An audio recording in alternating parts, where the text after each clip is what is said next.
चलिए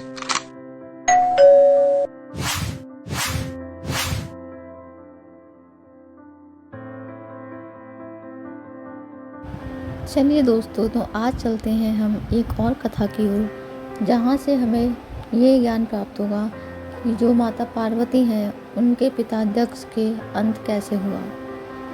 तो कहानी का शीर्षक है अहंकारी दक्ष के अंत की कहानी। कहानी कुछ इस प्रकार से शुरू होती है। महादेव अपने अत्यंत भोले स्वरूप के कारण भोलेनाथ के नाम से जाने जाते हैं। वहीं अपने क्रोध के कारण उन्हें विनाश का देवता भी कहा जाता है। कहा तो यह भी जाता है कि अन्याय और अधर्म के साथ चलने वाला व अहंकार से भरा कोई भी प्राणी महादेव के रौद्र रूप से बच नहीं सकता।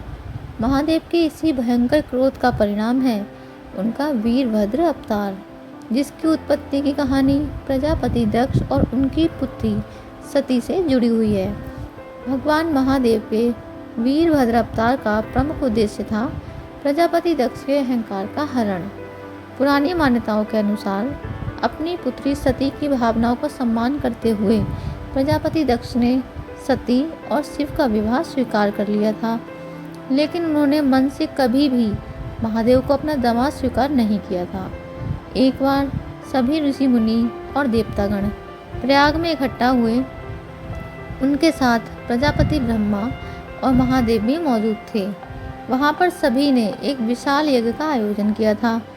जैसे ही दक्ष उस यज्ञ में पहुँचे तो वहाँ उपस्थित सभी ने अपना मस्तक झुकाकर उन्हें प्रणाम किया, लेकिन शिव अपनी जगह से नहीं हिले और ना ही प्रजापति दक्ष की तरफ देखा। ब्रह्मांड की अधिपति होने के कारण प्रजापति दक्ष के मन में अहंकार कूट कूट कर भरा हुआ था।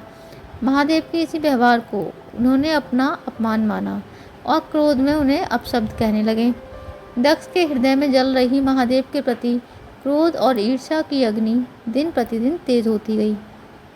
तत्पश्चात जब प्रजापति दक्ष ने कनखल में एक भव्य यज्ञ का आयोजन किया, तब उन्होंने अपनी पुत्री सती और महादेव के अलावा सभी को यज्ञ का निमंत्रण भेजा। उस वक्त महर्षि दधीची ने उन्हें बहुत समझाया कि महादेव के ना आने से यह यज्ञ कभी पूरा नहीं हो सकता, क्योंकि महादेव ही इस यज्ञ के आत्म हैं। लेकिन प्रजापति ने उनकी एक ना सुनी। जब सती को यज्ञ का पता चला तो उन्हें लगा कि शायद पिता किसी कारणवश उन्हें निमंत्रण भेजना भूल गए हैं। यह सोचकर उन्होंने महादेव से वहां चलने की जिद की, लेकिन महादेव ने यज्ञ में जाने से इनकार कर दिया। उनके बहुत समझाने के बाद भी जब सती नहीं मानी, तब उन्होंने नंदी के साथ अपने प्रजापति दक्ष के यज्ञ में जाने की अनुमति दे दी। मगर जैसे ही सती यज्ञ स्थल पर पहुंची तो अपनी पुत्री को देखकर दक्ष ने कोई खुशी जाहिर नहीं की और वहां उपस्थित सबके सामने अपनी पुत्री और महादेव का तुच्छ शब्दों से अपमान करने लगे। अपने पिता द्वारा महादेव का ऐसा अपमान होता देख सती ने वहां उपस्थित सभी को उनका अपमान करने के लिए धिक्कारा और उसी समय भगवान शिव का ध्यान करते हुए योगाग्नि द्वारा अपने शरीर का त्याग दिया। यह घटना देख वहां उपस्थित सभी गणों के बीच में हाहाकार मच गया और देवी सती के साथ यज्ञ में आए शिव गणों का क्रोध की कोई सीमा न रही। तभी अचानक एक आकाशवाणी हुई, हे मूर्ख दक्षराज, तुमने महर्षि दधीची की बात ना मानकर बहुत ही अनर्थ कर दिया है। अब तुम्हारा विनाश निश्चित है। इधर सती के साथ यज्ञ में गए शिवगण कैलाश पहुँचे और उनके अग्नि में प्रवेश की बात महादेव को बता दी। इतना सुनकर महादेव क्रोध से उन्माद हो गए और गुस्से में उन्होंने अपनी एक जटा उखाड़ी और उसे धरती पर फेंक दिया। धरती पर गिरते ही उस जटा के दो हिस्से हो गए, जिसमें से एक हिस्से से वीरभद्र और दूसरे से देवी महाकाली की उत्पत्ति हुई। महादेव ने वीरभद्र को प्रजापति दक्ष के साथ साथ यज्ञ में मौजूद सभी गणों का विनाश करने का आदेश दिया। प्रभु के आदेश से वीरभद्र अपनी करोड़ों की सेना लेकर कनखल की ओर प्रस्थान कर गए। उस वक्त उनके साथ स्वयं महाकाली भी अपनी सेना में मौजूद थीं। वीरभद्र की विशाल सेना के यज्ञ स्थल में प्रवेश करते ही चारों ओर त्राही त्राही मच गई।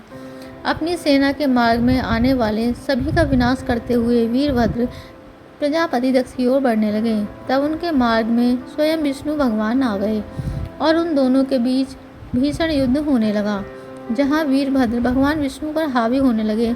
ऐसा होता देख भगवान विष्णु वहाँ से अंतर्ध्यान हो जाना ही सही समझा।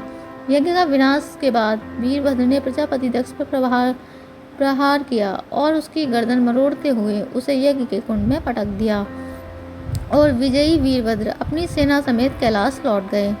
वीरभद्र की इस विजय से प्रसन्न होकर महादेव ने उन्हें गणों का अध्यक्ष बना दिया। महादेव के वीरभद्र अवतार को देश के कई हिस्सों में वीरभद्रेश्वर रूप में भी पूजा जाता है। उत्तराखंड के ऋषिकेश में उनका एक 1300 वर्ष पुराना मंदिर है। इसके अलावा आंध्र प्रदेश के लेपाक्षी नाम के एक छोटे से गांव में वीरभद्र का एक मंदिर अवस्थित है। सावन के महीने में या शिवरात्रि के पावन अवसर पर यहाँ मेले लगते हैं और रात्रि जागरण का आयोजन किया जाता है। उस दौरान वीरभद्र के मंदिरों में जन समागम देखने योग्य होता है। वीरभद्र के अवतार की कहानी हमें यह सीख देती है कि अहंकार के रास्ते पर चलकर कोई भी मनुष्य सफल नहीं हो पाता, बल्कि अहंकार और क्रोध हमेशा उसकी ही हानि का कारण बनते हैं।